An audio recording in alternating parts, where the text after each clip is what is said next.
Thanks for tuning in to the Old Dirty Basement. On this week's episode, we're covering the Transylvania University Book Heist from back in December of 2004. This is a cool story brought to us by Matt. Never heard about this one. It's real interesting, and we hope you enjoy it. Speaking of which, if you enjoy the podcast, leave that 5-star rating on Spotify. On Apple, you can leave us a written review, and we really appreciate it. So sit back, relax, and enjoy the Transylvania University Book Heist.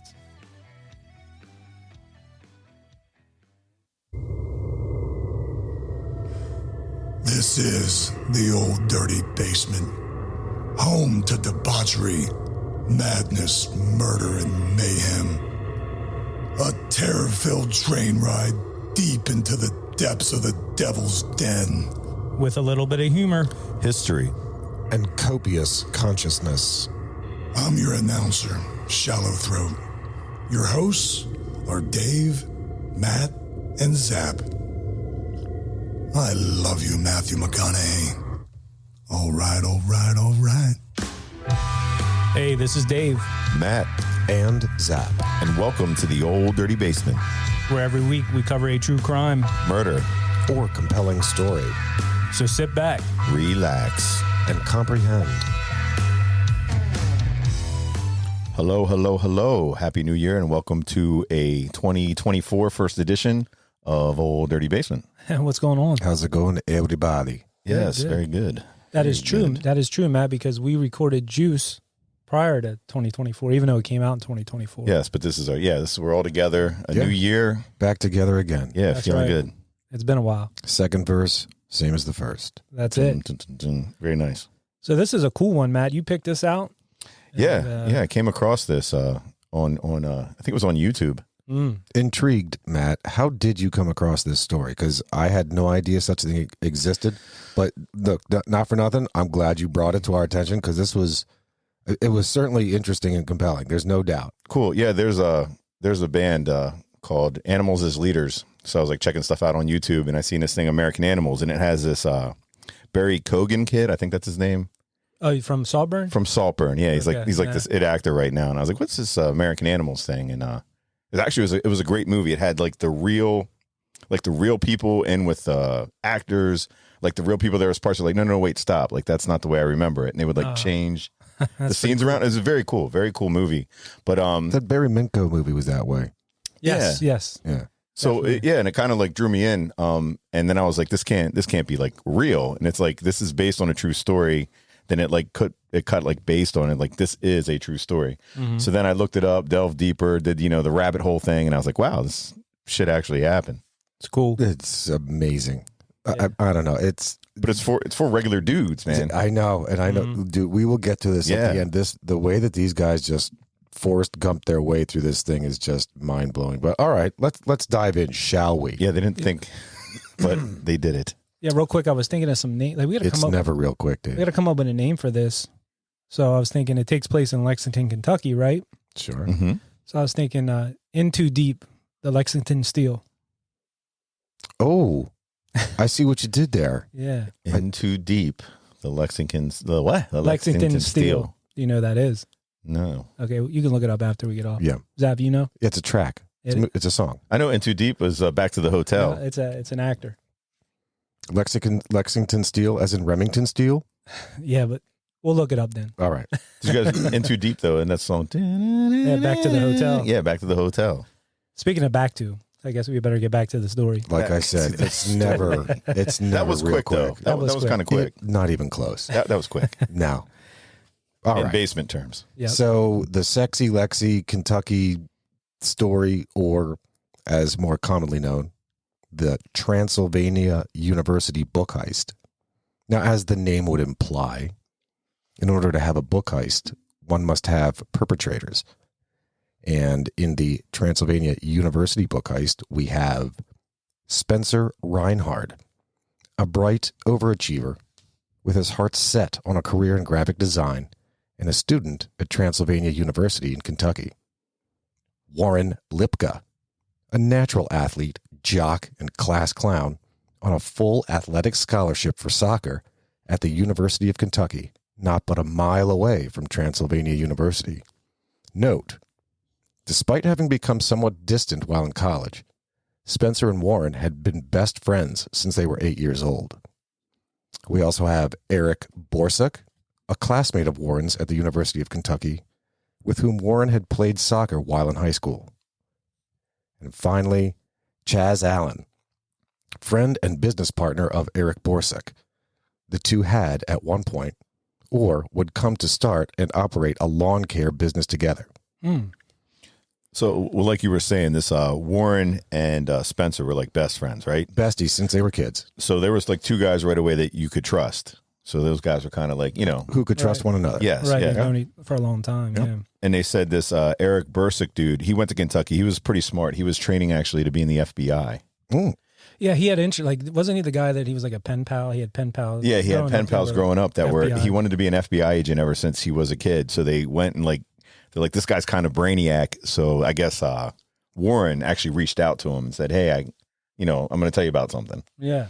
And I guess this Chaz guy, nobody really liked him. No. He was kind of a dick. Yeah, in the end, he was just a dick. Yeah, but he had money. So I think Spencer was like, we need somebody to fund what we're going to try to do here. And that's who they came up with, Chaz. He had the money in college, I guess. Yeah.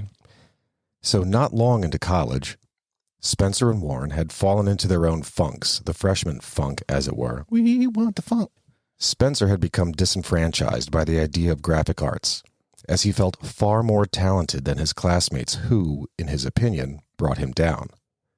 Warren had quit soccer and, as a result, forfeited his athletic scholarship. He was still taking classes at the university, but he had little to no direction. In October of their freshman year, Warren learned the trade of making fake IDs and sought the help of his old teammate and fellow University of Kentucky student, Eric Borsuk, whom he'd then brought on as a partner in the fake ID trade. Their business thrived for a short while, but came to a screeching halt when $2,000 of Eric's money went missing. Warren needed a new partner, so he reached out to his artistic childhood friend, Spencer, who happily accepted the offer. So, I mean, I've seen this. I mean, I felt it. Like, I remember going into my freshman year of college, and, dude, it's a life-changing thing. I mean, it really is.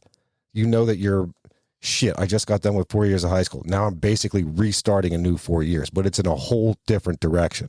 Like, you're getting through high school thinking, all right, this is just a task, it's a chore. You're now in college where you're expected, okay, man, you're, let's say, 18 years old. Decide what you want to do for the rest of your life right the fuck now. Like, that's a big deal. So as you go through that, friends you might have had, I mean, it's like, dude, it's like going to McDevitt, right? So you had grade school friends that were besties forever. You and them were awesome. As soon as you get to, let's say, Catholic high school, where you're getting all the different kids from all the different areas all in this one lump, you're making new friends, and old friends might start to fall out. Same thing happens in college. You might have had besties in high school. Now all of a sudden you go to college.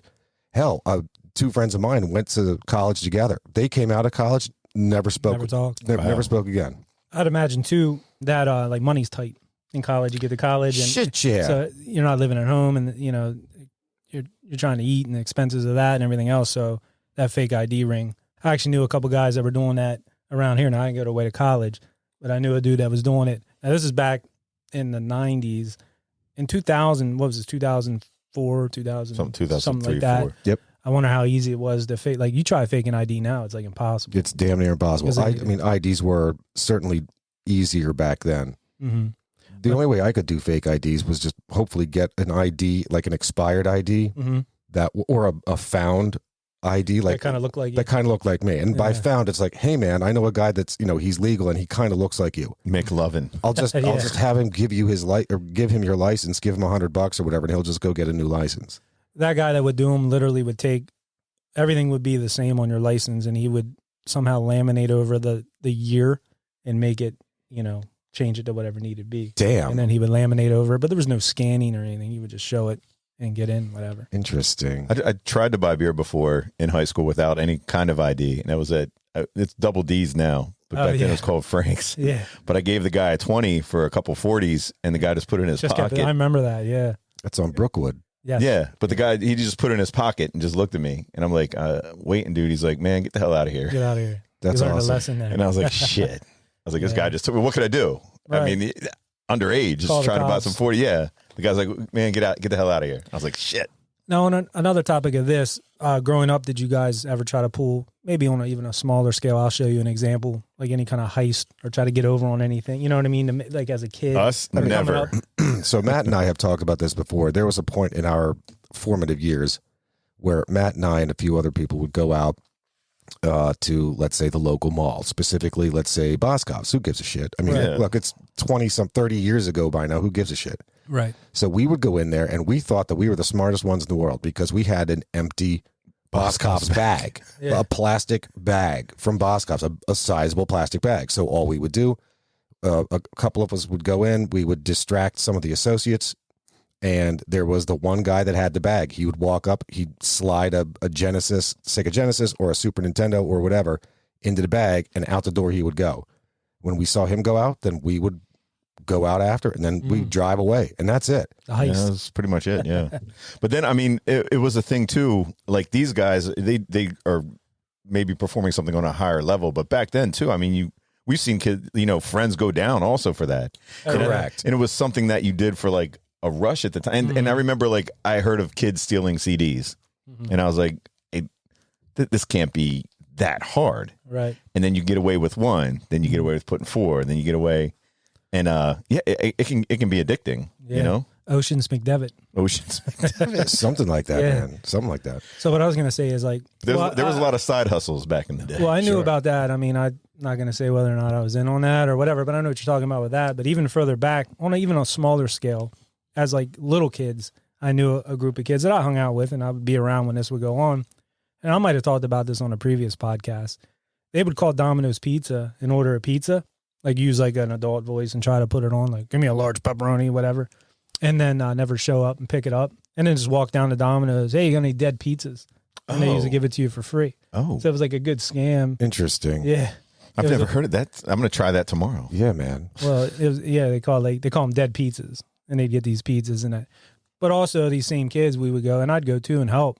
You could go down there, and if you want to do it legit and get free pizzas, you go down there. Hey, can we fold boxes? And we go in and fold their pizza boxes, and then they'd give us like free pizza. That's is this like in a foreign country? Like, you're working for it though. Child labor in Vietnam. That's not so bad. Look, you've seen the things before, like the old movies or whatever, where if somebody goes in to get something to eat at a restaurant or whatever, and they check their pockets and they don't have any money, they got to wash dishes. Like you've heard that before. Oh, well, you'll have to wash dishes, to pay for that. Yep. So that's a thing.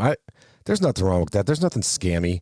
No, that wasn't really. I was just saying that's hard work. That's a little elbow grease for something in return. That was the legit way to get it. Like at least you were working for it. But that other way, that way that's made up. Yeah. Crazy talk. That's crazy talk. Yeah. So interestingly enough, Warren got into this. So let's everyone be clear. So Spencer and Warren, they grew up together in Lexington, Southside Lexington. They were besties since they were 8 years old. Spencer ended up going to Catholic school, private school. Warren went to public school. They ended up both being, heavy into the soccer world, and ended up, while being best friends, one Catholic school, one public school, they played against each other like all the time, like state championships, whatever the hell. Wow. So with that, as time goes on, obviously we talked about, change of life, shit happens. Warren learned the fake ID trade from a graduate of Spencer's Catholic high school. So like a much upperclassman, let's say at least 4 years their senior, had gone on to, again, once he graduated high school, he was done. He actually got into the identity theft business. So not just fake IDs, but identity theft. And this is back in the early 2000s. Right. So that's not to say that identity theft hasn't existed for a very, very long time. But now we think of identity theft as it being stolen by virtue of some electronic means. Yeah, like somebody's mining your shit. Stealing your Facebook profile. Back then, people would just steal your wallet or steal your mail. Or they would go get mechanics liens on your property down at the recorder of deeds. Like there's a lot of different ways to get over on people with regard to identity theft. Before them internets. Yeah, it was harder to track. Yeah. For sure. Also, these guys smoked a lot of pot. Like a lot. Like, I thought I smoked a lot of pot. These guys smoke a lot of pot. I'm saying back in my day. Like, I read this story and you figure, like, these rich, I think kind of rich college kids. Yeah, dude. I think of my first year of college, I was smoking a lot of pot. Right. There's no doubt about that. These guys smoked a lot of pot. I can relate. You can tell coming up with these ideas and stuff. What idea is that, Dave? Would you be referring to the Transylvania University Book Heist? All right. Well, in the weeks prior to Warren approaching Spencer to partner with him in the fake ID business, Spencer had taken a tour of his university's library as a part of his freshman orientation. Therein, he was awestruck in discovering that the library housed some very rare items, including, but not limited to, a first edition of On the Origin of Species by Charles Darwin and Birds of America by John James Audubon himself, a 4-volume set of the life-size engravings the wildlife artist completed in London in 1838. Now, there were less than 200 of these sets ever produced, so this is a pretty big deal. Now, upon hearing from the tour guide of the value of these books, which was somewhere in the neighborhood of $8 million to $12 million, a fleeting thought occurred to Spencer, more like a fantasy, of having those books for himself. One evening, while celebrating their newfound partnership in the fake ID business and rekindling their friendship, Spencer mentioned the rare books to Warren. The seed was planted. Yeah, that Audubon book, they said it was colored by hand, and it's a massive book. It was painted. Yeah, the whole thing was painted. It was Birds of America. But by hand, that's crazy. And the book, you guys are thinking like a book, or people out there might be like, oh, a book. But this book was like a very large table book. It was like huge, the size of a tabletop. Yes. Yeah. It's like a huge table book. Like it wouldn't be something easily handled or easily taken. No. And with that book and with that size comes weight, and we'll get into that for sure. Yeah. Yeah, dude. So again, these guys smoke a lot of pot, and that's where they come up with these. That's wacky. That ideas. is quite literally where this plan came about. They're sitting in Warren's car, his Acura Legend, smoking some pot, smoking the reefer, chasing the muff around, and next thing you know, they hatch this plan. I think they were watching that movies too. You know what I mean? Those heist movies and. Well, they said that's how they started planning for it. We might get into that. I'm not sure. Oh, for goddamn sure will. Yes, Mr. Pink. All right, and others. All right. Well, let's go. All right. In the weeks that followed, Spencer performed some cursory reconnaissance on the university's library, paying specific attention to any security in place, be it personnel or otherwise, and determining a means by which the books could be accessed. As it turns out, there were no security personnel or systems at the library, excepting one librarian, Betty Jean B.J. Gooch.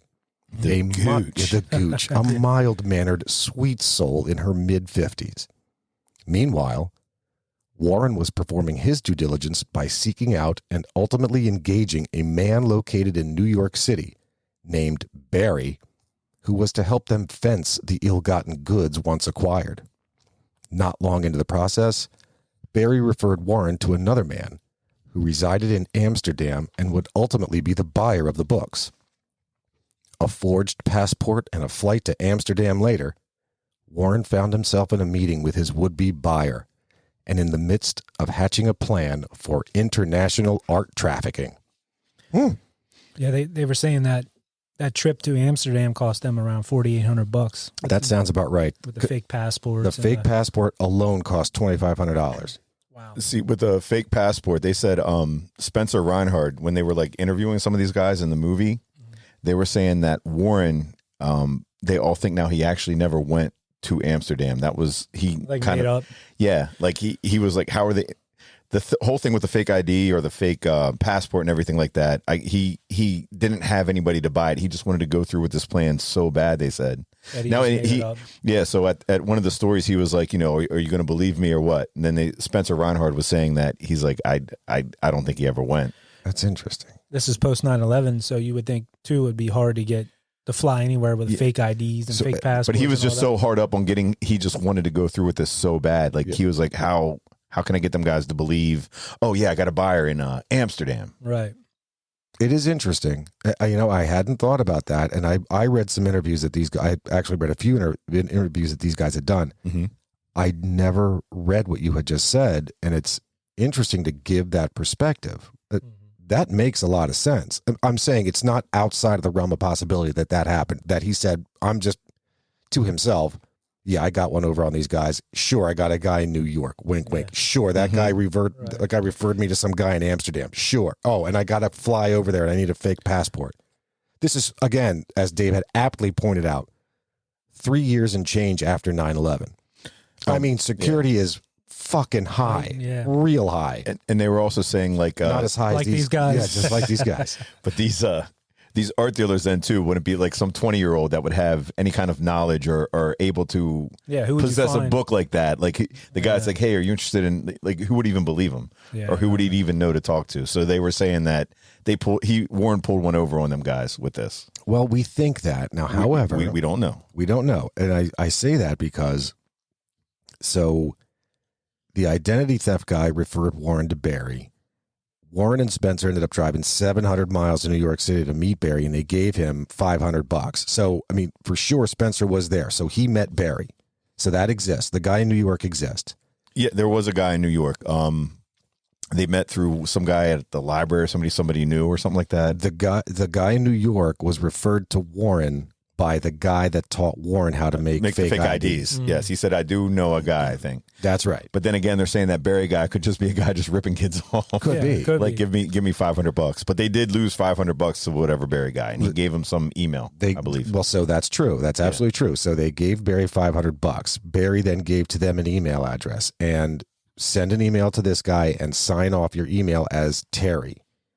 So I get to all of that, and so they obtained that email address, they sent the thing, and they received a response back from this guy, or I should say whatever. They received a response back, and it was, the only place I do business is in Amsterdam. Now, is it possible that that Warren made that email address up himself and gave it to Barry to then give back to Warren and Spencer? Just emailed himself. Yeah, so he emailed himself and he replied to himself. Sure, that's absolutely entirely possible. Mm-hmm. Anyway, the fake passport ended up costing $2,500, allegedly.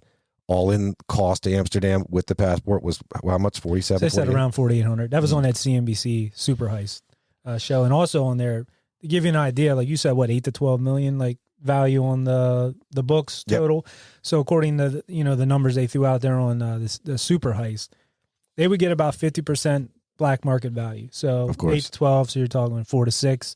And then you got to take 20% out of that for money laundering. Sure. Because that money it's dirty. You need to do the zap. It's a thing. It can be done. Right. It can absolutely be done. So those numbers are going to be dropping when you're doing illegal shit like this. Sure. What are you going to do? Pay taxes? Right. No, but that's the thing. You pay somebody else, and ultimately you're really only saving a few points. Right. But, every little bit counts, I guess.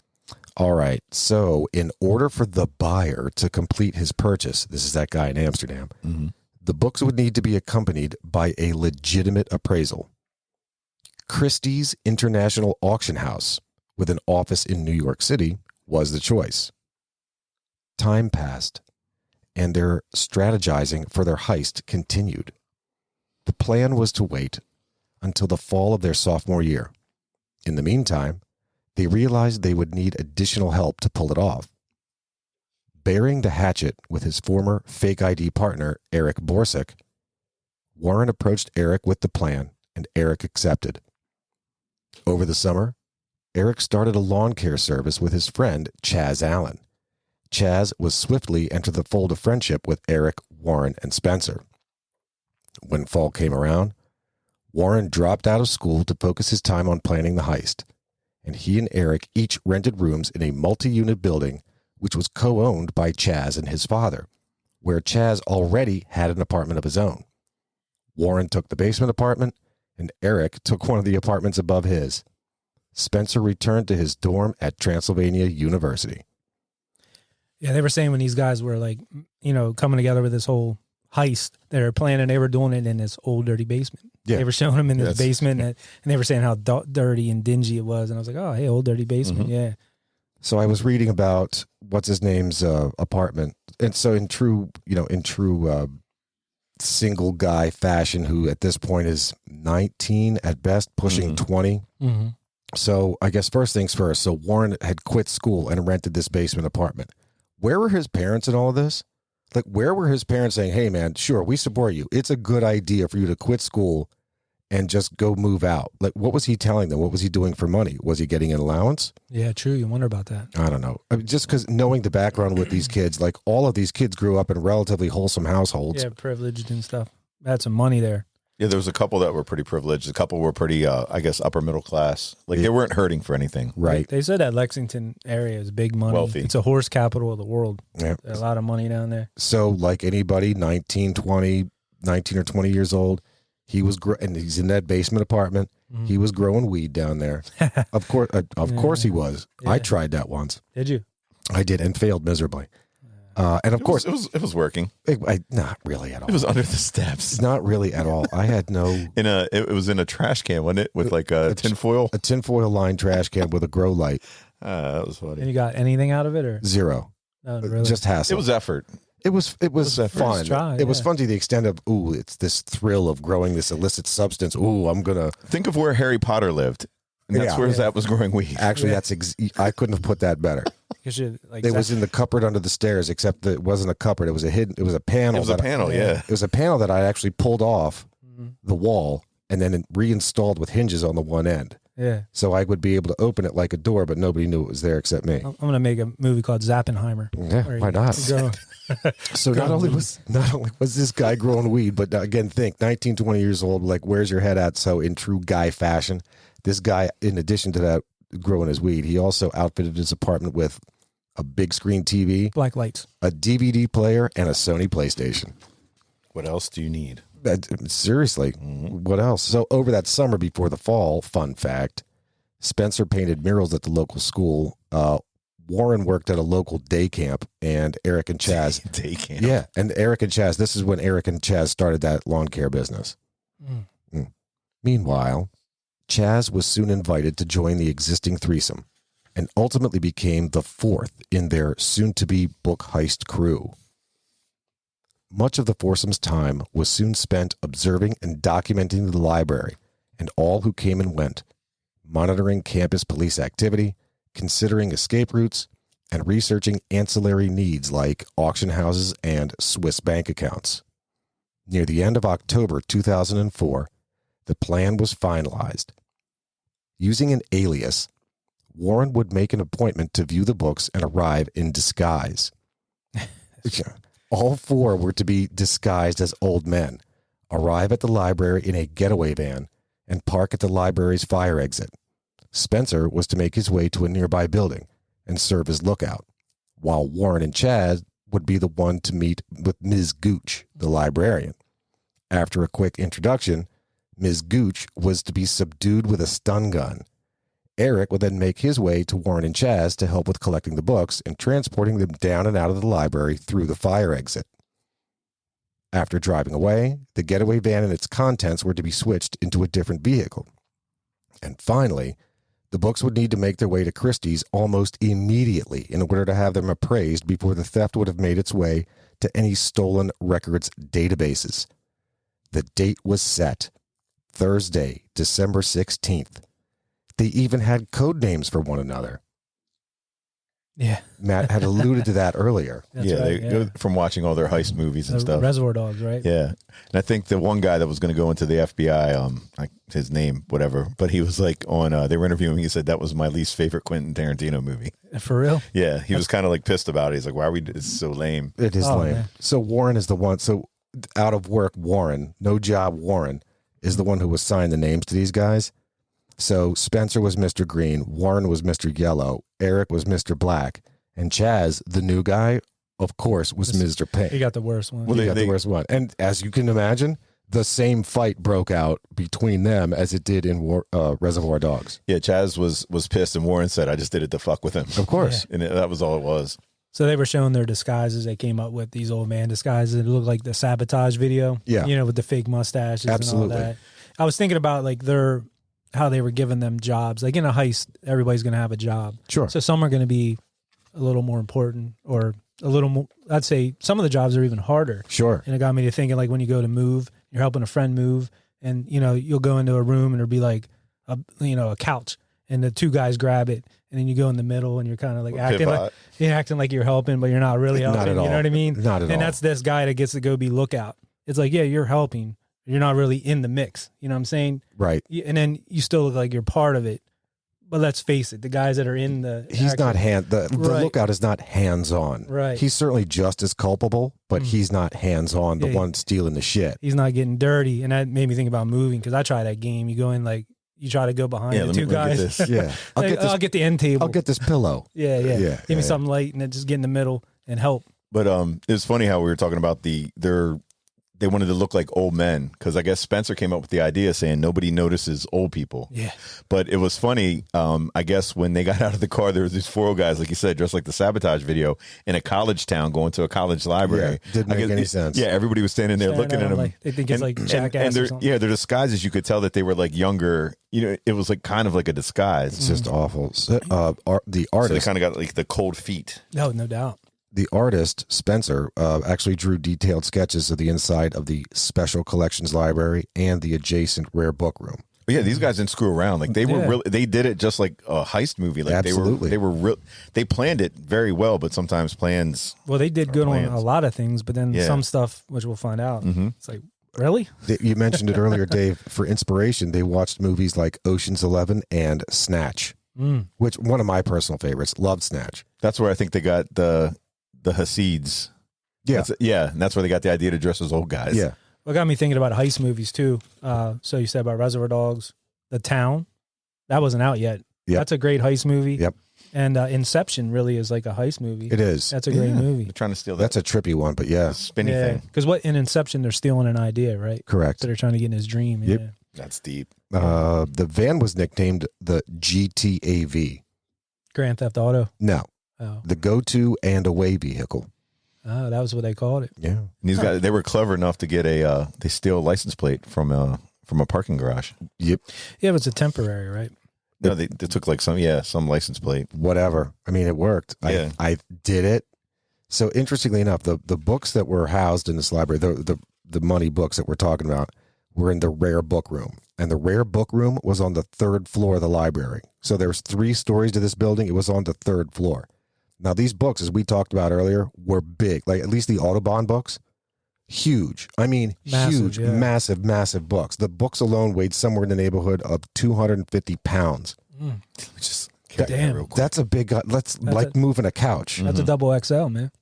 That is. That's a triple. At least a triple. That's a triple Yeah. XL. At They could have least. covered it in the old dirty basement triple XL. Yeah, we got Yeah. one that's in front It's of in Zap. front of us, That's yeah. Trying to move it. Merch. We're trying to fence this merch. It is Yeah. widely available. No pun intended. That's Nice. good. Yeah. Very good. Alas, the best laid plans. Things began to go terribly awry seemingly immediately. The morning of December 16th did not bode well for the foursome. Eric wasn't able to secure his friend's van, which left them to borrow a Dodge Caravan from Eric's mother. The stun guns, which had been ordered via the internet, hadn't arrived. There were no parking spaces available near the library, and once they finally got to the library, any and all onlookers near and at the library watched the perpetrators closely, as they couldn't keep their eyes off of their silly and terribly made old man disguises. There it is. Yeah, they thought they were just college kids dressing as old Yeah, people. like what the fuck are you guys doing? Yeah. Well, I wonder if that Bad Grandpa was out yet with Knoxville. And Really? that Oh, kind Johnny of, Knoxville, that was a good one. Yeah, like, people probably think it's like a prank show. Possibly. If you're on a college campus and people are dressed like that, I would think something's up. Nowadays, people just look away, or their heads are buried in their stupid phones. Yeah, you could get away with this probably now. Absolutely. Nobody pays attention anymore. Right. I think they might have made it more difficult than what it really was. Yeah. I think they just too much overthinking. Right. I mean, you can look at it now and say that, but at that time, I think they were just like so into watching these heist movies. Yeah. They got a little over their head. Mm-hmm. The heist was rescheduled for the next day, Friday, December 17th, and some changes were made to the plan. No more old man disguises. No. Warren was to meet with Ms. Gooch and then call Eric after he'd subdued her with a stun gun. Chaz was to wait in the getaway van. Spencer was to keep Warren apprised of anything that might go wrong by virtue of a mobile phone he was to steal from any unsuspecting student that morning. Yeah, that stun gun, they described it in the Super Heist, the guys that actually did it as more of a stun pen. They were Correct. like, oh, it didn't really do much. Like they were testing on each other. Yep. But it must have been more Weak? powerful than, well, no, it must Pretty have been. weak. Well, no, this gooch lady, I think when they were trying to stun her, she was like, "What the hell are you doing? Get off me!" Yeah. they thought Like, it was yeah, a- like she, like one of those buzzers when you shake yeah, hands and stuff. because she was so freaked out. Like, what are you doing? Like, she didn't understand what was going on. This is a Right. foreshadow by Matt, by the way. Yeah. It's, Oh, I didn't know we were getting. I'm sorry. it's a foreshadow. It's okay. It is a foreshadow. It does involve the goocher. Yeah. in foreshadow. Yeah. We need a sound effect for that. But yeah, they described it as like a very weak. Was that a Fleetwood Mac? Mhm. Yeah, I like what you did there, Matt. Thank you. That was good. I'm sorry, I dude. missed that one. No, I was going to say they just described it as a very small, like, they were just downplaying it. Just beat. But there again, these guys are recounting it, probably trying to make it seem like it wasn't as bad. Well, see, they tried, like, once you start bringing things like a taser or any kind of stun gun, anything involved like that, that's where, like, the crime increases. Sure. Oh, big time. So you have to Absolutely. be very careful. Like, if they would have just went in, like, maybe with their finger in their pocket and said, you know, this is a holdup, or they probably could have, like, got her to calm down, tied her up, did whatever they needed to do. But, like, once you bring in the tasers and yeah, you got to watch that stuff. I've heard stuff about that with regard to bank robberies, where the robbers will show up with their pistols but no bullets. That way, there's no chance I could have killed anybody. There's no bullets in No this bullets. gun. How about just go in and go find out if she has like a relative, and go in and go, hey, so and so, something happened, and get her out of there. Yeah. Like make her run out of the. You'd think if they had seen Ocean's 11, they would have seen that part in Ocean's 11 where that actually happened. Oh, they did that in that. I don't know that I ever. Was it Ocean's 13? I don't know that I've seen any of them. It might have been Ocean's I 13. don't know if the Ocean's gooch was falling for that, though. She's You a could smart try. lady. Yeah, she's a smart You lady. could She's try, been there though. for a while. It's interesting to see how much which of these guys were really pot committed to this heist. Mm-hmm. So like Warren is obviously balls deep, right? He's quit work, he's quit everything. Like his life right now is revolving around this heist. Spencer actually tried to reschedule his art history final that day in order to have time to properly apply the disguises ahead of time. And then, he wanted to get it done early so he could then have enough time to apply the makeup and the disguises. The heist on the rescheduled day for Friday needed to be completed no later than 12:30 p.m., like lunchtime, in order for Chaz to return the van to his mother, and for Spencer and Eric to get back to school to take their respective finals on time. Yeah. So it's like, look, we got to get this done. I got finals to do. Like, dude, why would you do it that day? Why wouldn't you pick some other day? right. Why would you pick it on finals day if you give that much of a shit about finals? Well, I think they wanted to do it on finals because, like, if anybody suspected a student, they'd be like, no, they were taking their They were final. the finals. That makes sense. But This answers that question. the thing too, that why didn't they think of like a fire alarm or something like that? Because the that would've door caught- was locked. And that would have. So if she would have had to go out to like escape, or the exit is there, she would be going down. You could just follow behind, or I don't know. And then I would have but then thought you're of something with like a fire alarm or You're alerting authorities though. And then you're yeah. But by the throwing down. time the authorities would get there, you would be out the door. True. We can talk about this afterwards. Maybe Out the dough. come up with something. Yeah. See if we can get it done now. But You could any one of us could Monday morning quarterback this. Mhm. Yeah. Well, that's the thing. I think these guys watch movies and they probably like, oh, this is easy. Yeah. You know what I mean? Well, yeah, sure. They did it in the movie. It must be easy. Right. They make it look so easy in these movies and stuff. I think So we easy. should go to the Middletown Library. See if we can steal. See if we can get some sort of book out there they have like Yeah. like That'd be fantastic. like dude. Elmo's World or something. Sure. in like the kids section. Why Right. not? All right. So on Friday, December 17th, 2004, the heist ensued. Instead of calling Eric up to the rare book section after he subdued Ms. Gooch, Warren instead called Eric up as soon as he got there. P.S. The stun guns still hadn't arrived, so they had to improvise with a hastily obtained stun pen, as Dave aptly pointed out, There it is. which did not knock out Ms. Gooch as the stun gun would have. So yeah, Dave, as you had said, all this did was just like buzzer. Yeah. Like, look, if any one of us have ever done anything with electrics in a house, at least the way I do it, which is this stupid ass way, Just you're gonna, oh yeah, Trey, you gonna learn. learn, yeah. So I have absolutely touched at least a handful of times, like live wires, live whatever. Mhm. You're gonna feel it, but it's not gonna knock you It's unconscious. just like an uncomfortable. Yeah, that's what this lady was getting in her arm. Is exactly that. I'm not saying it was 110. It was probably far less. Right. In Battery. the American Animals, yeah, they like interviewed her after that, and she was like, I really wasn't sure what was going on. Like, Right. She thought they were like pinching her. Yeah. What is that? Yeah. She was like, what the hell is going on? And it's kind of like something that It's good for maybe knocking rats unconscious. If maybe you're not lucky. even that. Why would you go chasing a rat? Right. Or a mice. What? A mice. A mice. Come A here, mouse? you mice. You singular mice. I'm going to kill you Yeah. with this stun pen. All right. So let's see. No, it didn't knock her out. Yeah, but didn't do shit. didn't do that. But with 3 out of 7 Audubon books in hand, Warren and Eric made their way to the basement, but couldn't find the fire exit. Re-entering the elevator with the intent of returning to the 3rd floor of the library, they inadvertently stopped on the main floor on their way up, where they were spotted by another librarian. Fearing for sweet little Ms. Gooch, the librarian made her way upstairs to check on her. By the time Warren and Eric realized the only way to the fire exit was through the main floor, not the basement, they had since been followed by the librarian who'd seen them earlier, and who'd also since found Ms. Gooch hog-tied and disoriented. Like anyone else in their right minds, the two made a run for it, leaving the Audubon books behind. Yeah, they were depicting that in the. This in is the just show. so jacked up, man. Like, this went way wrong. I mean, way wrong. At what point, like, I mean, if Spencer's up there making drawings of the library, like, and he's mapping everything out, wouldn't somebody at some point figure it out as they're looking at this building? The fire exit, the fire door is on the main floor of the building.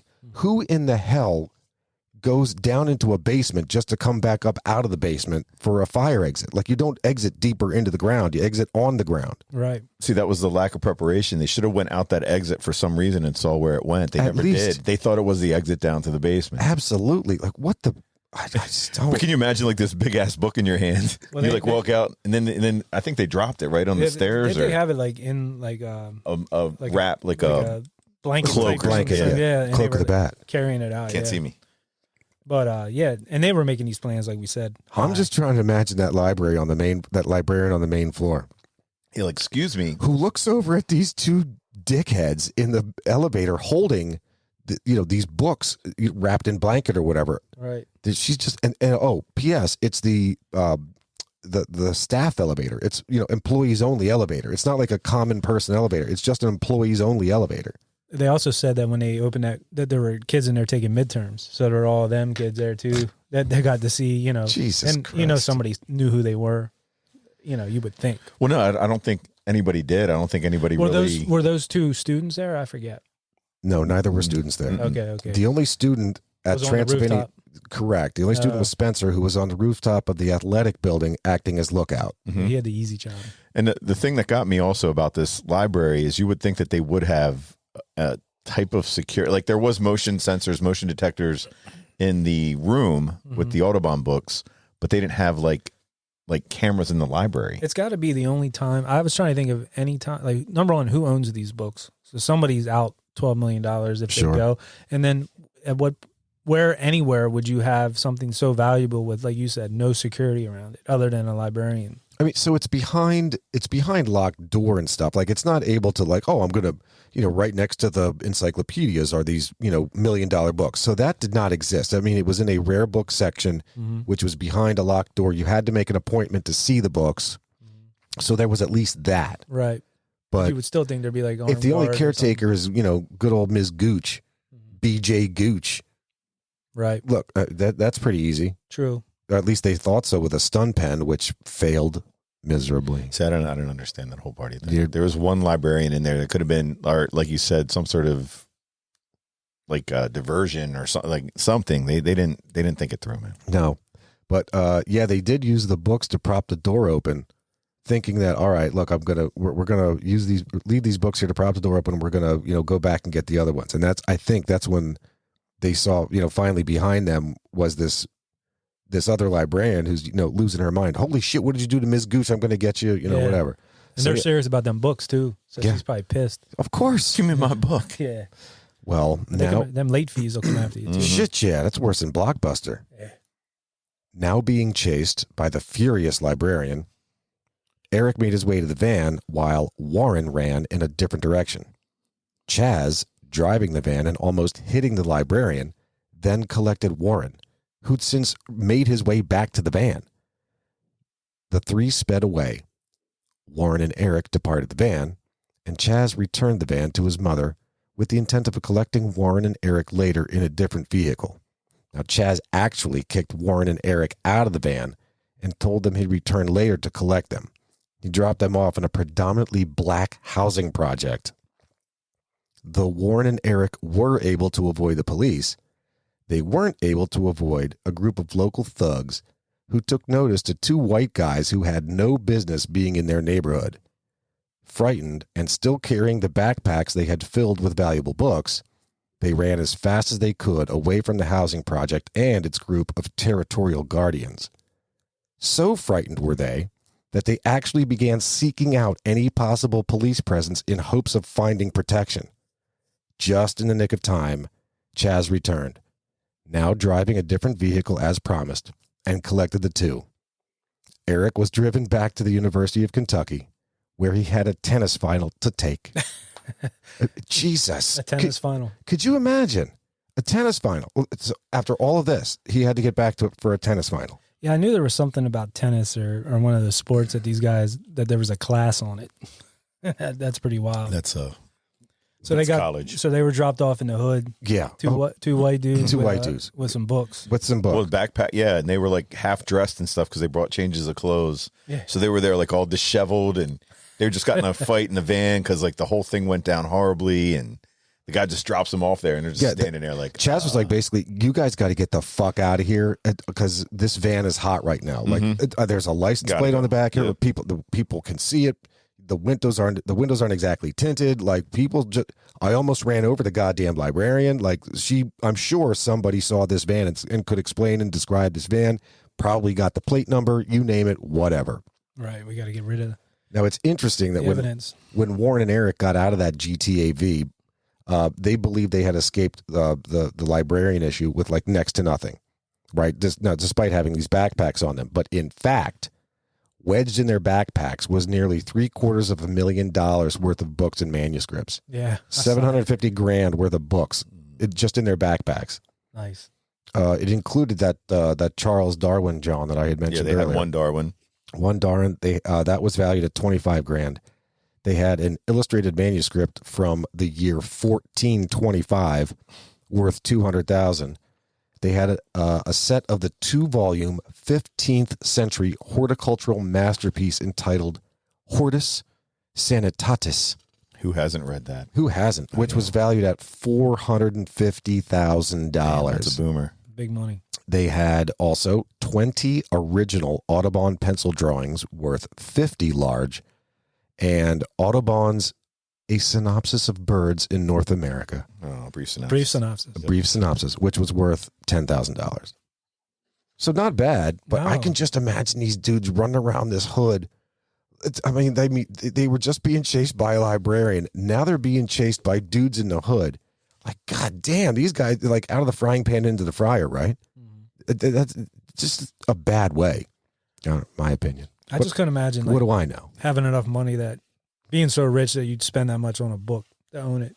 Sure. Like, you know what I mean? That kind of wealth. That's just like, I'm going to have this book just that is some serious blows my wealth. mind. Have you ever watched any of those like Meacham auto auctions and stuff? Well, that's the thing. At least with a car, you can, I don't know. That's like those two cars I sent you. Meekham's competitor, biggest competitor is that Barrett Jackson. Barrett, yeah. So that's where those two cars I sent to you. But people just wait there and it's like, we'll start the bidding off at $750. The guy's like, oh, that's his third car today. Yeah, like, these guys. What the hell? Something with cars though, they just seem more substantial. Yeah, but these books to somebody too, like these are things like from the 14th century. You have some book written in. Whatever. Like, and it's like, wow. I get it. It's to each their own. It's just wild. Or Audubon, like the Audubon Society. This guy hand printed these sketches, and it's like, one of a kind. Well, there was 200 of them. They said I less guess, than 200. Yeah, but who knows how many are left? Who you don't even know. Right.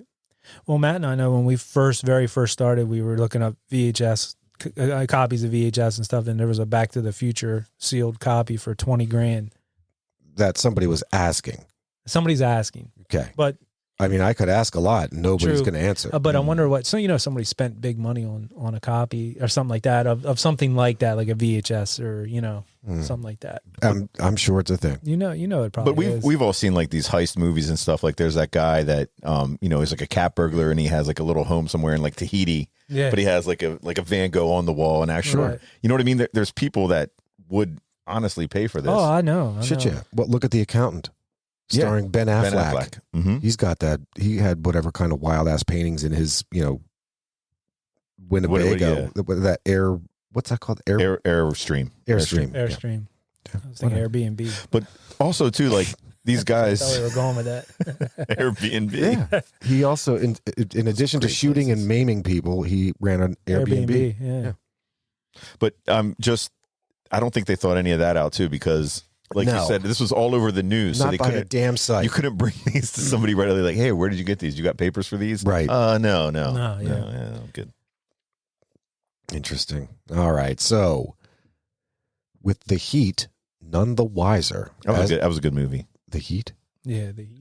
Is Alpac in that? Yeah. Pacino. All right. With The Heat, none the wiser as to the identities of the 4 perpetrators, the group made their way to New York City for their appointment with Christie's. After a night of partying, a day of touristy stuff, and a calm evening and night thereafter, Warren and Spencer were to be the ones to meet with Christie's personnel, while Chaz and Eric were to wait in their SUV parked right around the corner. The day of their appointment came, and, despite having to meet with a subordinate of the Christie's appraiser with whom they were supposed to meet, the appointment was, as far as they were concerned, a success. Spencer gave his mobile phone number to the Christie's representative, and he and Warren departed with high hopes. By the time dinner approached that evening, however, Chaz had become unhinged. He feared that Christie's was on to them. He insisted on seeking out another appraisal opportunity. Despite Chaz's insistence that they remain in New York in hopes of getting another appraisal, the 4 returned to Kentucky. They had on this, Chaz gets the phone right away. He's like, wait, what did you give him your number? And I guess Chaz was freaking out. And he said to Spencer, he's like, what? Call your fucking number. Call your number right now. He's like, I'll call it. He's like, hey, this is Spence. Leave a message. And he's like, that sounds like an art collector. He's like, he's like, you fucked us all. I guess he pulled a gun on him. Well, he told him, he said, you need to go in and get that number back on the piece of paper or whatever. He said, you need to go get it back right now. And he was threatening him in the car or in the van, whatever they were in. And he was like, you need to go. And he was like, I can't. I can't. And he was pissed. Because at that point, he knew we're screwed.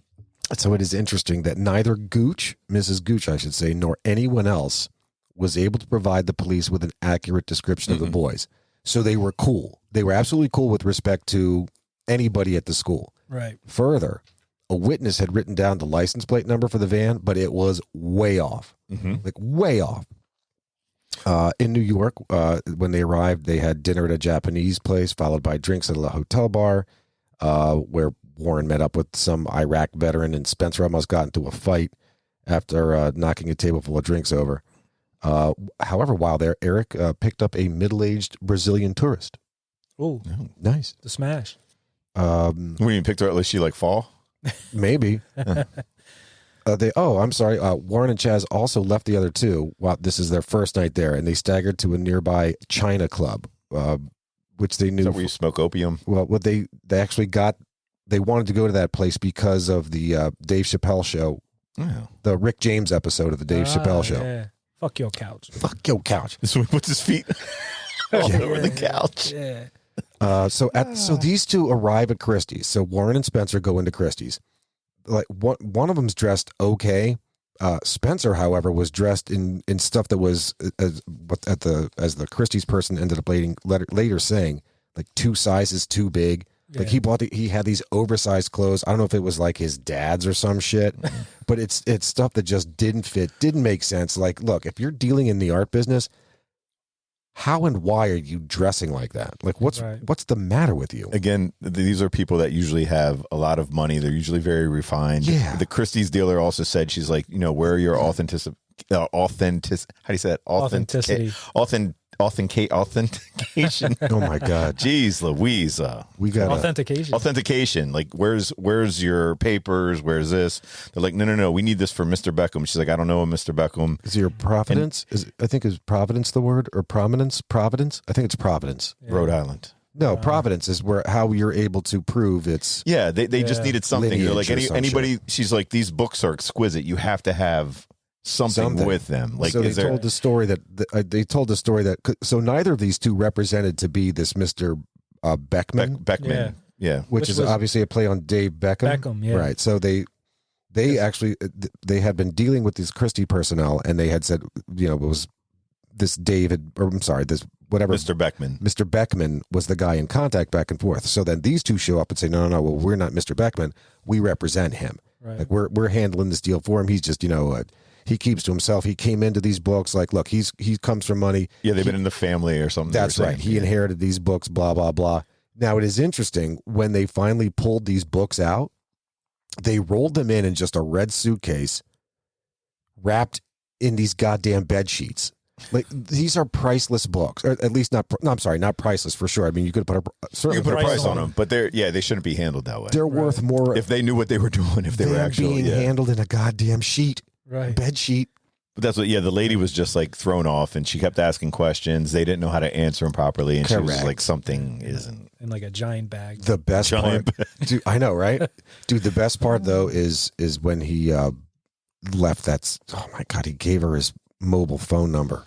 You know what they're talking about, their appearances and stuff, like, this is right after the tech boom and stuff. There were a lot of young dudes that you would never think they have money. You know what I'm saying? Like, sure. These people that want, like, I know Christie's is like up like Silicon Valley. Yes, those guys like Erhard, or what's his name? That guy Dale Earnhardt. No, Eric or something. I don't know. You know what I'm talking about? The guy Eric Bachman.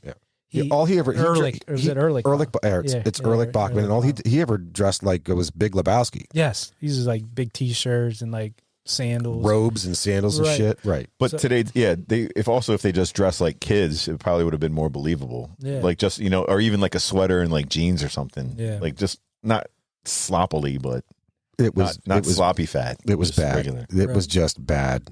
Yeah. Well, as time went on, not surprisingly, no response came from Christie's. In the meantime, law enforcement and the FBI were performing their investigation. Emails create a trail, and the email account for one Walter Beckman was under serious scrutiny thanks to a federal subpoena. Christie's auction house and Ms. Gooch were immediately linked. Christie's personnel were able to provide adequate descriptions of the two non-disguised visitors who'd been trying to peddle a bunch of books weeks earlier. In fact, it was because of Warren and Spencer's youth, demeanor, and lack of knowledge that Christie's personnel had decided to not pursue the opportunity further. And remember that mobile phone Spencer left with the Christie's representative? It didn't take long for the FBI to find that it was registered to his father.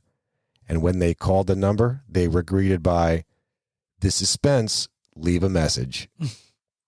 A quick internet search for Spencer Reinhard provided a number of hits, including him and Warren in local soccer photos. Not surprisingly, the photo of Spencer and Warren matched exactly with the photos and images of the two gentlemen who'd visited Christie's for a book appraisal. Now, like you said, Christie's, there was cameras everywhere. Of course. Because it's Christie's. It's goddamn Christie's. They got cameras. And before they had cameras, they had dudes on catwalks. Yes. Or they had dudes with guns. They should have played football. You couldn't see them in the helmets. You know what I mean? Yeah, right. You make a good point. First mistake. By the time February of 2005 rolled around, this is just the next month or two, the two were under surveillance by the FBI and Lexington police. Not long after, Eric and Chaz were tied into the case. Yeah, they said the FBI got involved as soon as they took those stolen goods across state lines. Yeah, so once they went to New York. That's Rico. Yeah. That's immediately Suave? once you cross the street. Yes, Rico Suave. Oh, what is RICO? So RICO is an acronym. I do not know what it stands for. Okay. But it is a thing that when you're crossing RICO? Yes. Okay. When you're crossing, when you do some sort of interstate commerce or violate a crime across state lines, you are violating the RICO Act. I thought you were singing Once Bitten, Twice Shy. No. Yeah, that Great White. Cross state line. RICO, also a very tasty nacho cheese. Really? It's Rico's. Yeah, that's the one that if you go to the movie theater, Rico's. Never had That's that. the one. They There's also a make a good cough drop. Ricola. Rico's. yeah. Rico's. Close. For short. Yeah. Yeah, there's just Rico. But yeah, once they did that, and once the FBI is involved, it's going to get a lot more in depth. So they really took off after they got involved. Shit, yeah. That also Doesn't ups the old crime there too. Yeah, because now you're wasting their time. If you would have had if that would have stayed on the local level, right? I'm sure things wouldn't have hit as hard. Yeah, right. It's interesting. So while they knew, I shouldn't say while they knew, but Warren, Eric, and Spencer knew for certain that they were going to go down. Right. They just knew it. Again, as they're getting no calls from Christie's, and as they just know that the heat's on. Like I think at one point, one of them might have noticed that they were under surveillance. Like there was a guy walking around, and all of a sudden they saw him, and that guy ended up jumping into a van, right, or driving away or some shit, like heavily tinted windows. It is also interesting. They just let it all go to the extent of, in the meantime, while they're just essentially waiting to get caught, Spencer crashed his Acura Legend. Warren was caught shoplifting a TV dinner from a local supermarket. Well, they said he did that to just when he wanted to get caught. I think the pressure got to him so much. He was like, just come get me. Yeah. The guy's like, man, go. Death by cop. Yeah, it's TV dinner. Just take it, man. You live in a basement, don't you? It looks like you could use a TV dinner. And Eric was arrested and charged with a DUI. So of all things, police pulled Eric over not just for running red lights, but also because Warren was on top of the car, hanging on the roof rack as he was driving. Like Teen Wolf or something. Yes, he was with surfing. Styles. Yeah, That's Styles. exactly it. Yeah, so dumb. Yeah, big time. Big time. Well, all good things must come to an end. On February 11th, 2005, marked that day for the four perpetrators. A 20-man SWAT unit broke down the front door of the apartment building in which three of them lived. Cops entered Warren's apartment in the basement and found all of the stolen books, all of them undamaged, a 5-page typed plan for the heist, an accounting ledger, wigs, instructions for opening a Swiss bank account, and the stun guns, which had finally arrived after the robbery. A similar raid on Spencer's dorm occurred simultaneously. With insurmountable evidence against them, all four eventually confessed. 2 months later, the four formally pleaded guilty to 6 federal charges, including theft of cultural artifacts from a public museum and interstate transportation of stolen property. I'm guessing the I in RICO stands for interstate. There it is, yeah. Ultimately, each of the young men were sentenced to identical 7-year terms. In early 2006, they began serving their sentences in federal prison with no possibility for parole. Later revealed by a Lexington police officer, had they not gone to Christie's, they probably would have gotten away with it. Yeah, that's crazy to think. And I'm surprised they didn't find any weed.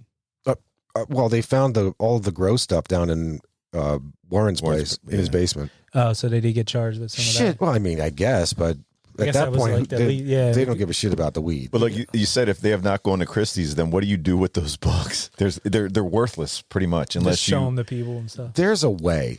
Like if there's a will, there's a way. I guess like the black web or whatever. I don't know. I mean, at that point, you just sell them for a couple $100. Had they given it time, I think had they given it time, Just they let could it have marinate gotten a little bit. Yeah. Because none of these books were one of a kind. Right. They were certainly Rare, but they were not one of a kind. So you let things calm down. I think they could have gotten away with it. And again, there's back channels. There's a guy that knows a guy that knows a guy. And I'm sure they would have taken a significant haircut on the money they would have otherwise gotten. Mhm. But okay. You could have gotten them overseas probably after a while, like you said, after Sure. things simmered. It's just a book. They're not stopping you for a book in you your could bag. send it FedEx for Christ's you sake. send it Yeah. FedEx to pick it up when you get there. Yeah, I wonder too, like if you would have waited a few years or however long, put it on eBay. Year or two. You know what I'm saying? Put it on eBay. I don't know if and- you could do that. I don't know. I mean, That one, you probably could. You don't even know. You don't even know. You just wonder, how much time would have had passed that they're not really looking anymore. Like, I will give up. But I wonder who owned these books. Like somebody had to own them. So my understanding was, and I'm Well, Autobahn probably. well, no, I'm yeah. happy. I'm happy to be misunderstood or of a misunderstanding. I thought they were property of the library. Like they were donated to the library by, rich benefactors. Probably. Maybe. That's usually where they get the artifacts, right? Like They're we're gonna donated go- by. You see those in museums all the time. However, you also see in museums other people's pictures hanging. Like if you go to any museum, go to Philadelphia if you want, go to the Washington National Portrait Gallery, whatever. You're going to see this picture on display thanks to the John Zapp Generous collection. donation. Yeah, the generous donation of blah, blah, blah. Right. Yeah. Did you ever watch Curb Your Enthusiasm Of course. with Larry? Did you ever see that episode where it's him and Ted Danson, and they donated wings at this library? Well, this one wing here You mean like is hot wings or? No, That's the first thing I thought of. no, the wing, Donated like, wings, 'cause like it a sounded wing, funny. like a offshoot a building wing or of the whatever. building. So over here we have the Larry David wing, Yeah. and over here it's anonymous wing, but everybody knows it's Ted Danson. Okay. So everybody's like, "Oh, Ted, thanks so much. Like that was so nice of you." And Larry David was like, "Whoa, What about me?" my wing? Yeah, like, well, you put your name on it. Like he's anonymous, but you still know who it is. It's not anonymous. So he was all pissed because like he's getting the He's recognition. getting slack for it. That's Like, hilarious. You're still getting recognition, but you're anonymous. Like you're not anonymous if you tell people. And he was just pissed that like he shouldn't get the credit. But yeah, you're right. These people always donate and get their names on, So I'm sure there was money coming in. That makes sense. Sure. But I wonder what the draw is like for the library. I guess it gives you visitors and students. I don't know. What would be the financial gain for them, I guess. The university, I don't know. I was just trying to think of like the In case the reasoning. place burns down, they can get insurance the insurance money. Who yeah. knows? Yeah, just curious. But that's a lot of money That is a in lot of books. money. It is. It is interesting. So when the SWAT team arrived at the apartment building, Chaz is the one him and his father owned the building, and Chaz lived there. Chaz thought they were actually being robbed. yeah, he pulled a gun. Yeah. Yeah, that's He right. pulled held out the a gun. Yeah. And he dropped it not but moments before the SWAT team broke his door down. And I mean like seconds. Yeah, they were like, This, put it down. yeah, personal account. He was saying that he like kind of locked eyes, and he's surprised that he didn't get, but he just had it up, and then he like went right away because he saw like flashlights. Yep. And he saw FBI on the guy's hat. Yeah, I He would said that in that super heist. That'll I would have do been it. like, no, That'll do it. I'm good. It's interesting that so you have I don't know, so something goes down, like let's say I mean an obvious example would be like some kind of some police brutality, that when that goes down, then all of a sudden there's this big movement like, oh my god, the police are bad, they're beating down this guy, and everybody now comes around and says, all right, well look man, now we're there's a solidarity movement to support this and to be against that. When with what happened with BJ Gooch, The librarian. yeah, when her ordeal with getting hit with that stun pen had actually become a cause for solidarity among librarians. Yeah, they were all writing letters, right? Yeah, well, because there were some out there, like parents or whomever, that were saying, "Look, these are just stupid kids. They're not kids. These are Yeah. grown ass men, young men, but they're adults." Over 18. Yeah. 19's what got him. Yeah, There were many out there saying, "Look, this was a stupid idea. This was a bad thing. Look, they've lived and learned. Can we, reduce the sentence or try to reduce this, that, and the other thing?" And no. Again, this librarian became a cause for solidarity amongst like all librarians, many of whom actually wrote letters to the judge, like Yes. arguing against any would-be leniency. Yeah, give them like a really long sentence. They were all pissed about it. I don't think honestly nothing. I mean, something would have happened. They might have got like a year or 2 years with Without the stun thing? without the stun thing, or because they tied her up. They put something over her mouth. Yeah, like it's something, and it traumatized her like hardcore. for But sure. If she wasn't involved, I don't think it would have been half as bad. If they could have distracted her and did it without hurting her. Yes, Yeah, it yes, makes without sense. putting a hand on her. You wonder what would have happened with that. Yeah. But if you're going to do 7 years, I was thinking about that too. Is that a good time of your life to do 7 years? They're in Like a between federal 20 prison, and though, dude. 27, you know what I So mean? there's two ways to look at that. That's like some Shawshank Redemption shit. True, yeah. So there are certainly two ways to look at that. If I had gone to prison in this case, I would have been 19 a year or younger, 20. at 19 or 20, and come out at 27. Crap. I mean, that really puts a wrench on, growth, goals, financial security. Like that really puts a wrench on that. You're basically trying to start all over, let alone there's no chance you could do like what I'm doing. Right. Like, I could not be a CPA if I had 7 years in prison. In prison, yeah. Federal prison, to be clear, for theft. Fed. Right. However, there is a way. I mean, people will find a way. Like life goes on. They might start businesses. They might start another lawn care company. Who knows? Like or write a book. Yes. There's for sure a way. Start a cab company. Start a delivery company. You name it. There's a zillion different things they could do. They say Warren is now, he like is in film school. Spencer Reinhardt does, he does pictures, like art pictures of like birds, like Audubon wow. thing. The one guy, Eric Bursick, he is trying to do something with film also, like he writes stories. And Chaz is I think he's a physical trainer. Nice. Like a weightlifting trainer or something. Chaz Michaels. Yep. Yeah, so they're, at least they've done something with their lives. I was watching this CNBC show. At the end, they all kind of apologized, obviously, to this BJ Gooch. And she was on there and she said, I accept their apologies, but, people can change, and hopefully they did, and whatever else. But it definitely messed her up for a long time. She said she never feels safe. And even she was still working at the library after that. And people would come in to do research or whatever, and she'd always be on edge. So she'd have a gun. Yeah, right. Getting back to your question, though, would you have it early on or would you have it later? Like, wasn't that part of the question? Yeah, my question was, like, if you're going to take 7 years out of your life, would you rather do it early or later? No. Now, early, I would do it later. Yeah, and I mean, like, later, I'll make this real easy. Well, like the older I get, like gangsters where they're like, I'm going to die in jail. Correct. Right, Well, look, man, the older I get, the less intimidating a life sentence becomes. And a less chance of getting raped. Well, because the life sentence is obviously getting shorter. Life is only going to last so long. True. So I'd rather go into jail when I'm 80 years old. And you probably won't get raped. There's that. Who's going to rape that wrinkly ass? When 20-year-old, when we're 20. Yeah. It's all fresh and exciting. Hell, somebody drops the soap. No, I'll get that for you. Right. Whatever. You're probably looking your best. Yeah. When you're 20. Plus, you get in shape. I got all my meals are taken care of. Bed's taken care of. Somebody will wipe my ass. I got health care. Look, yeah, I'll take it way later. 80s. Definitely not early. It's true. Yeah. I mean, at 27, though, you still have your whole life. Correct. I don't want to be in prison. Ahead of you, And you got that story now. You know what I'm saying? You got that to tell, and like, I did 7 years. Well, Eric Bursick is he was the writer of American Animals, actually, so he's making money off that. That's the thing. These guys I'm sure they're all capitalizing a little bit off of this. You go to a bar, it's a good bar story. They're going to get some serious views now after the world will hear this podcast. Old Dirty Basement. My God. Hyping these guys up. Yeah. Wonder if they'll call us. Tell us the true story. I looked at one guy up on Instagram, and I was half tempted to send him a message, but this was like kind of short notice, and we put this together quickly, and I was like, that's probably not going to, but this would have been probably the one where the guy maybe would have been like, yeah, I'll talk to you. Sure. I'm sure they love talking. What if we had him on, like your Rotocaster was going, all your equipment? Yeah. It comes in, like does a week heist later. In the basement. Yeah. Stole all our stuff. That'd be funny. So where you guys, where's this basement at where's again? it at? Where you guys at? He's zooming in, and he's looking at, trying to get the coordinates. They're out there right now, like in a car. Oh, Matt gets there at this time. I had to take your Roadcaster because I gave you my mobile phone number. Yeah, true.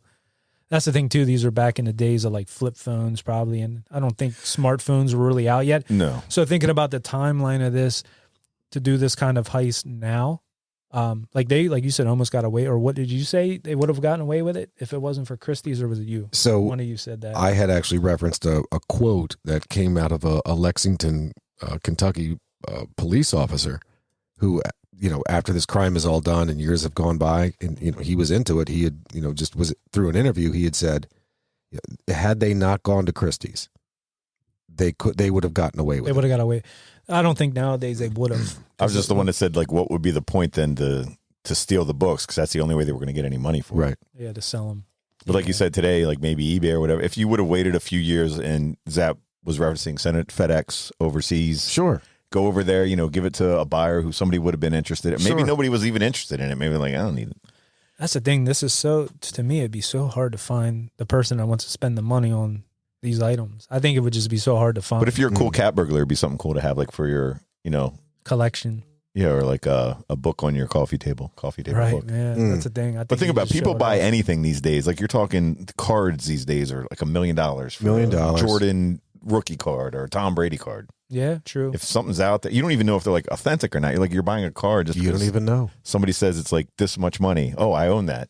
Yeah, well, we were talking about that with watches, Rolexes. Yeah, How would you ever know until you actually get it appraised and all that?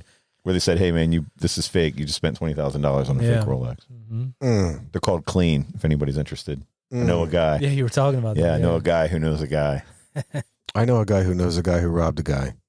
He's in federal prison. He might be. Okay. So after all that, Zab, you said $750,000 worth of books is what they ended up Yep. with. Yeah. That's insane. All that for that. All that for that. Yeah. And they had ideas of like 12 million and Yeah. 15 million and Much this is not grander happening. ideas. Yeah. So goes the Transylvania University book heist. Yeah, I hope you guys enjoyed this. I hope people enjoy listening about it. Check out that movie, American Animals. Hey guys, can you wrap it up? Her Oh, timing no. every time. Okay. She's It's like impeccable. I think she was down here earlier. There was an Easter egg. Yeah. If you watch the video on YouTube, speaking of which, check out Old Dirty Basement's YouTube channel. You would see her. Old Dirty Basement coming at you live. Well, no, available on YouTube. What are you going to have Video. like a Like a emoji face on it? FBI thing, yeah. Over like the blurred, or I can put a smiley emoji. Yeah, smiley emoji. Censored. Yeah. She came down here to get something out of the It's Old for- Dirty for Old Dirty refrigerator. Basement eyes only. Yeah, that's right. Yeah. No dirty fridge. But yeah, Matt, that was cool. Matt, that was awesome. Thank you. Yeah. That was a great idea. Thank you for Yeah. finding this. This was kick ass. Yeah, stuff like this happens all over. Yeah, I The liked world. it. Zap, thanks for writing up everything. Yeah, and man. Yes, thank you. researching it, and we'll be back next week with a movie review. We're working on that, and then after that, back to the true crime. We'll come up with something cool. I got a couple of ideas. We got a lot of cool movies we were looking at, so don't forget to check out Vintage Cinema Review. And I guess that's it. You guys got anything else? I'm done. No, thank you. Thank you. So I guess that's it. We'll catch you where? On the flip side. If we don't see you sooner, we'll see you later. Peace. Thanks for hanging out in the Old Dirty Basement. If you dig our theme music like we do, check out the Tsunami Experiment. Find them on Facebook. Their music is available streaming on Spotify and Apple, and where great music is available. You can find us at Old Dirty Basement on Facebook and Instagram, and at Old Dirty Basement Podcast on TikTok. Peace. We Audi 5000.